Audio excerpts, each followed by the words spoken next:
রোহিণী নেই তো, দুজনকে করতে হচ্ছে। এইটাই যাই, রোহিণী থাকলে একটু সুবিধা হয়ে যায়।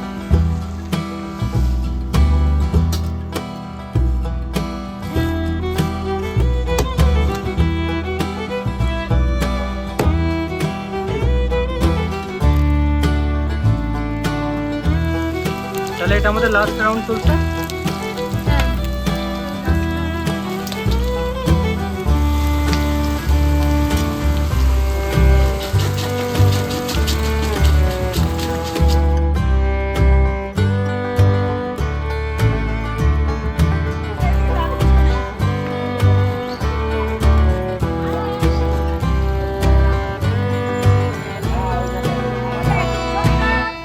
নমস্কার বন্ধুরা, খাদ্যপ্রেমী ব্লগসে আপনাদের সবাইকে স্বাগত জানাই।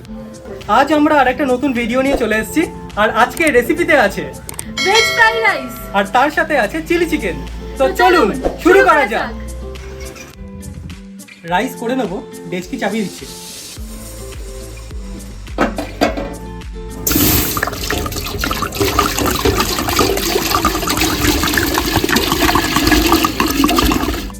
বাসমতি রাইস ভালো করে ধুয়ে নিচ্ছি।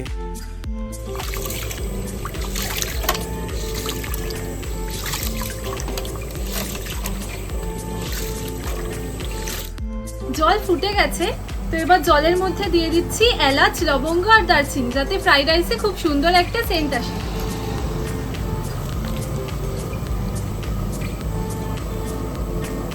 পরিমাণ মতো লবণ দিয়ে নিচ্ছি জলে, কিন্তু এটা একটু বেশি লবণ দেবো, কারণ চাল আছে তো, তাহলে চালের মধ্যে ঢুকবে না। ততটাই পরিমাণে দেবো, মানে জলটা খাওয়ার পর দেখবো যে একটুখানি হালকা নোনতা নোনতা লাগছে, ততটা অ্যামাউন্টেই নুনটা দিতে হবে। এবার দিয়ে নিচ্ছি পরিমাণ মতো ভিনেগার। ভিনেগারটা দেওয়ার কারণ হচ্ছে চালটা যাতে সাদা হয়, মানে এমনিতে তো সাদা হবেই, কিন্তু ভিনেগারটা দিলে আরও বেশি সাদা হয়। আর দিয়ে নেবো পরিমাণ মতো সাদা তেল। তেল দিলে ওই চালটা একটুখানি ঝরঝরে একটুখানি নামবে, নাহলে গায়ে গায়ে যদি লেগে যায়।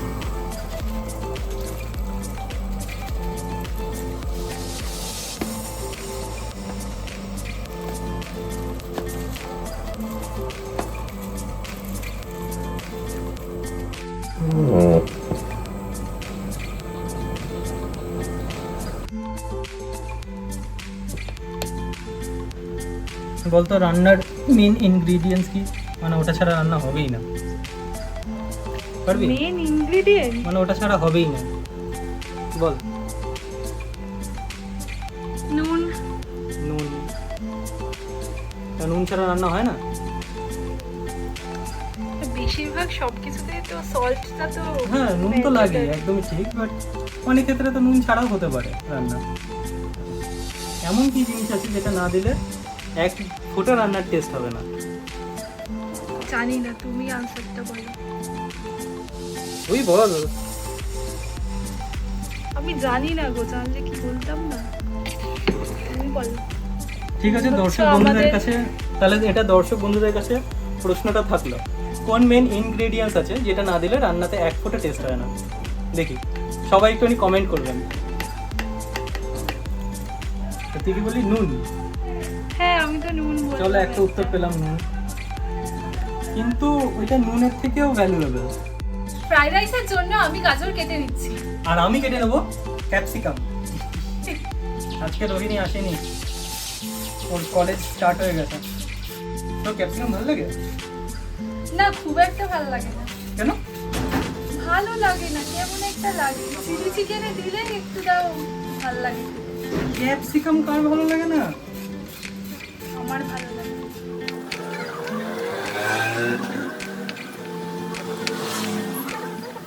সোহিনী গাজর কেটে নিয়েছে আর আমি ক্যাপসিকাম কেটে নিয়েছি। এবারে বীজগুলোকে কেটে নিচ্ছে। কি ক্যাপসিকামটা কি হয়ে গেল? কেন? ক্যাপসিকামই তো বললাম। আজকে আমি ঠিকঠাক পারি না বলে এরকম বলা হচ্ছে তো। আরে না, তোমাকে আবার কিছু বলতে পারি? তুমি তো আমাদের দাদু। দাদু তো বলি, সম্মান তো দিস না। দাদুর সাথে আমার কি সম্মান? দাদুর সাথে তো একদম বন্ধুর মতো মিশতে হয়।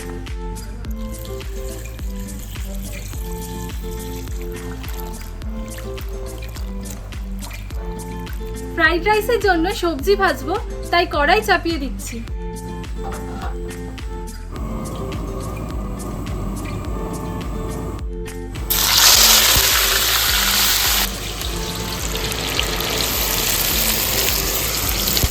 পরিমাণ মতো নুন দিয়ে দিচ্ছি।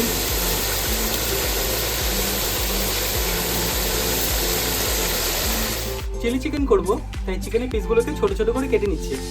আর এক একটা পিস মোটামুটি ধরুন ওই 15 গ্রাম বা এরকম করে থাকবে।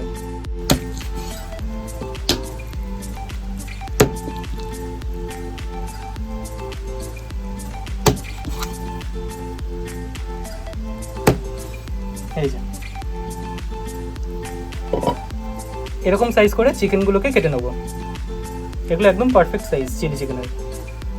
মাংস একদম সুন্দর করে কেটে নিয়েছি, চিলি চিকেনের যে পিসটা হয় সেরকম করে। এবার ভালো করে ধুয়ে নিচ্ছি।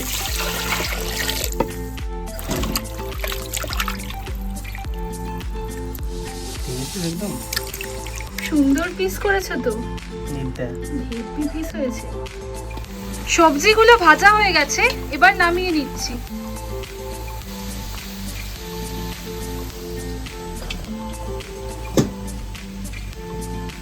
সবজি ভাজা তেলেই দিয়ে নেবো পরিমাণ মতো ঘি।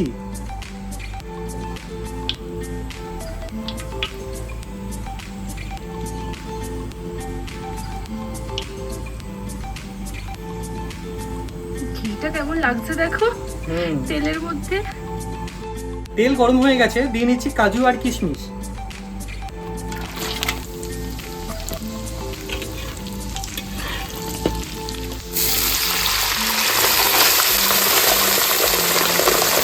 দিয়ে নিচ্ছি পরিমাণ মতো চিনি। একবারে দিয়ে নিচ্ছি, চালটা এখনো বাকি আছে দাদা।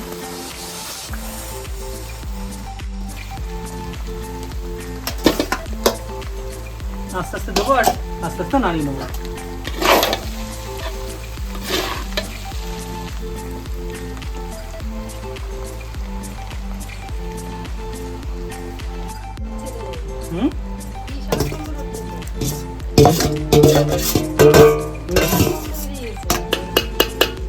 টায়ার্ড তো হই রে, বয়স আছে সবাই তো বলিস।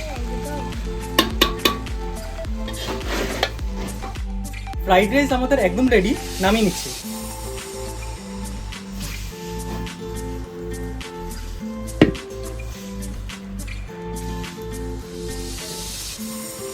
কেমন হয়েছে বল কালার? দারুণ হয়েছে। সেরা তো সেরা। দেখছো আমার টেকনিক? বিশাল টেকনিক, বিশাল। দেখো কম সময়ে কতগুলো কাটা হয়ে গেল। কি গো দাঁড়িয়ে আছে এরকম করে হাত পা উঠিয়ে? উপর থেকে এটা খুলে গেল না, ওই খুলে একটা ইট পড়ে গেল। থেকে জল এসে সব ভিজে জলের গেছে। জন্য তো অসুবিধা। জল প্রচুর জমেছে রে। উড়ি।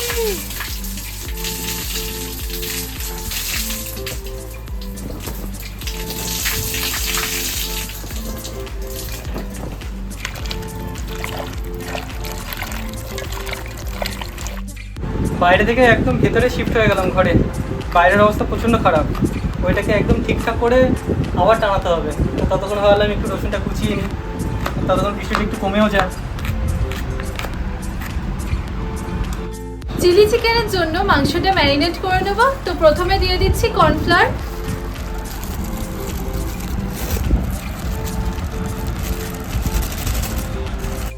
এরপর দিয়ে দিচ্ছি অ্যারারুট,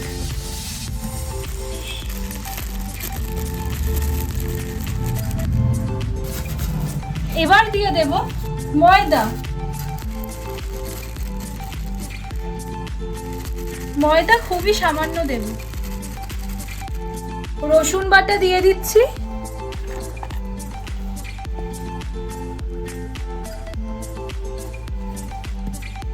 তারপরেই দিয়ে দিচ্ছি আদা বাটা,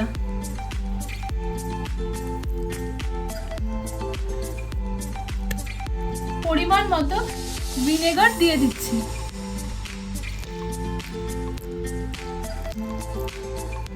লবণও দিয়ে দেব পরিমাণ মতো।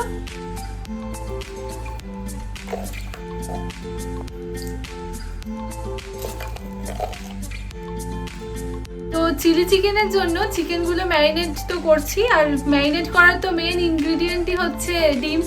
ডিম ছাড়া তো ম্যারিনেট করা যাবে না, তাই ডিমগুলো এবার দিয়ে দেবো। একটু বাজে হয়ে গেছে, ওর থেকে শিখেছ তুমি, ভিডিও করতে করতে হাঁপিয়ে যাবে, ডিম ফাটানো কিন্তু শেষ হবে না। তাই তো দেখছি।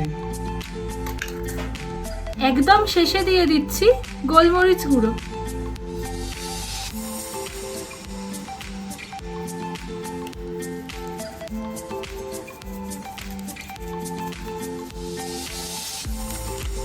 ব্যাস হয়ে গেল সব দেওয়া, এবার ভালো করে মিক্স করে নেব।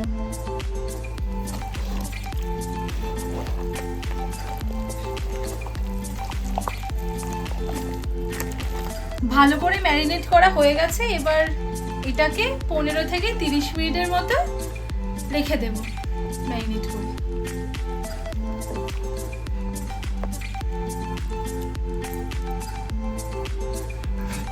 চিলি চিকেন করব, কড়াইতে সাদা তেল দিয়ে নিচ্ছি।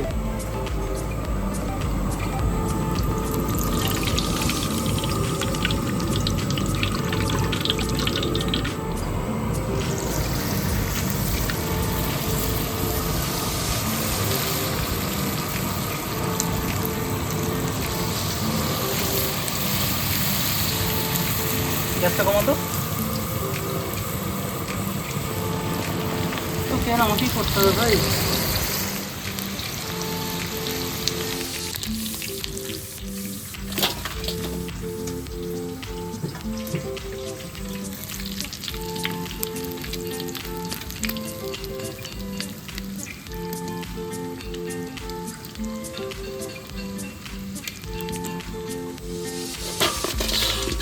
চিলি চিকেনের জন্য পেঁয়াজের পাপড়িগুলো ছাড়িয়ে নিচ্ছি।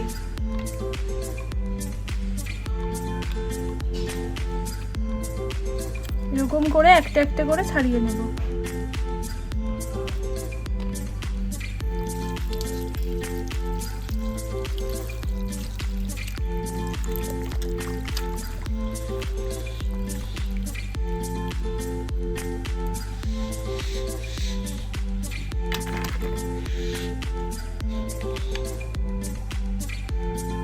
চিকেনগুলো যেই তেলে ভেজে নিয়েছিলাম সেই তেলে দিয়ে দিচ্ছি এবারে আদা কুচি আর রসুন কুচি।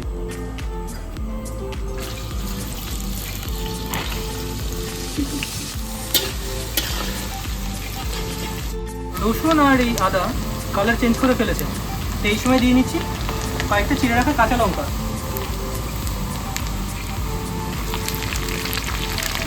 আর দিয়ে নিচ্ছি সেই পেঁয়াজের যে পাপড়িগুলো রেখে দিয়েছিল সেটা।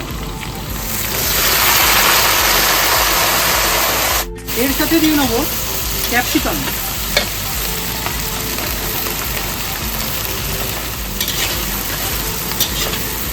পেঁয়াজ আর ক্যাপসিকাম খুব ভালো করে ভাজা হয়ে গেছে, মানে যেই হালকা ভাজবো বলেছিলাম সেরকমই হয়েছে।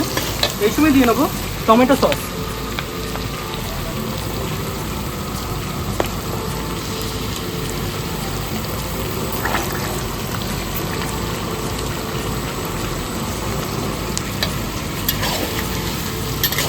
তার সাথে দিয়ে নেবো রেড চিলি সস।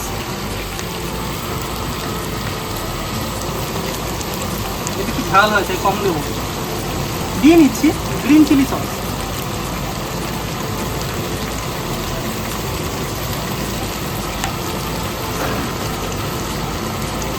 সবার শেষে দিয়ে নেবো ডার্ক সয়া সস।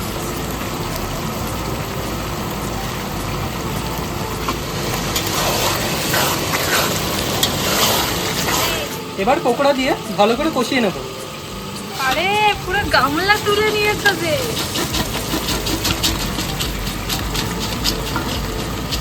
কি করবো, এক গামলা হয়েছে। সস দিয়ে কষানো হয়ে গেছে? হ্যাঁ, এটা একদম করা হয়ে গেছে। কষানো একদম খুব সুন্দরভাবে হয়ে গেছে। এবার জল দিয়ে ঝোল বানিয়ে নিচ্ছি, মানে ঝোল বলতে গ্রেভি করে নিচ্ছি।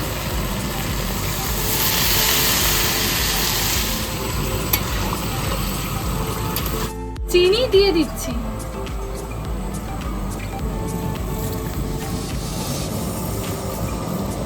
চিলি চিকেন আমাদের একদম রেডি। কয়েকটা কাঁচা লঙ্কা দিয়ে নামিয়ে নেব।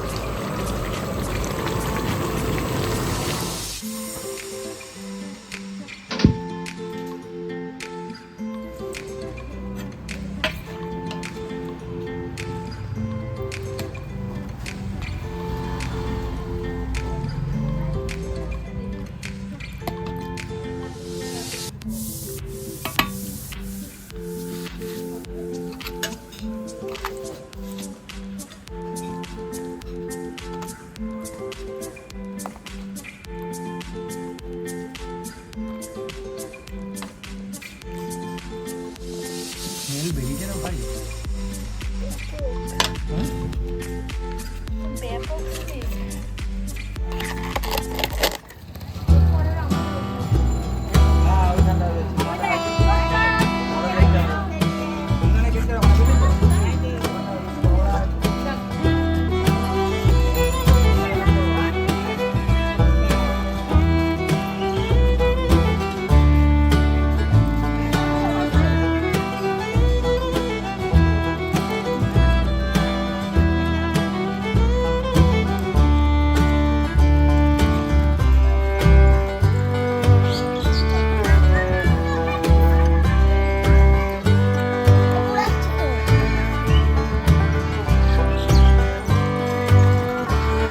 তো আজকের ভিডিওটি আমরা এখানেই শেষ করছি।